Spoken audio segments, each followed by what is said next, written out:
আল্লাহ তাআলা মানুষকে সব চাইতে বড় দামি বানায়া দিয়েছেন। কতটা মায়া করলেন, আশরাফুল মাখলুকাত বানায়া দিয়েছেন মানুষকে, ফেরেশতার চাইতে বড় দামি মানুষ আল্লাহ তাআলা। অথচ মানুষটাকে সব দিক থেকে দুর্বল বানায়া দিলেন।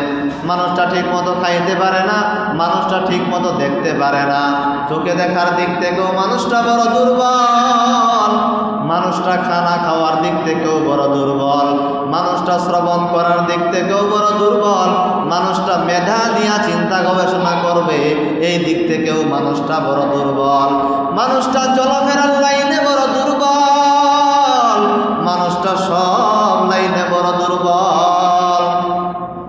আল্লাহ তাআলা বলেন, হে বান্দারে, যে জিনিসটা বড় দুর্বল হয়, যে জিনিসটা বড় অপারগ হয়, ওই জিনিসটার প্রতি মানুষের মায়াটাও বেশি হয়। দেখবেন অনেক সন্তানের মধ্যে যে সন্তানটা সবচাইতে ছোট, 2-3 মাস বয়সের যে বাচ্চাটা, ওই বাচ্চার প্রতি মা বাবার বড় মায়া, ওই সন্তানের প্রতি মা বাবার বড় মায়া হয়। ঠিক আল্লাহ তাআলা বলেন, হে মুমিনের দল,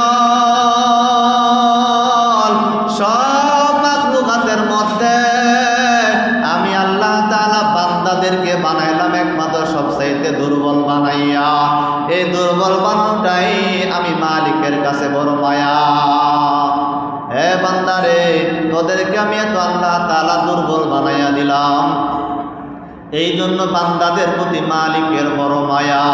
আল্লাহ পাক বলেন, হে মুমিনে কামেল, তোদেরকে দুনিয়াতে পাঠাইলাম আমি আল্লাহ তাআলার গুণগান গাইবি, আমি আল্লাহকে রব বলে তোরা স্বীকার করবি, আমি আল্লাহ তাআলার নাফরমানি তোরা করবি না, আমি আল্লাহ তাআলাকে ডেকে ডেকে মুহাব্বত করবি।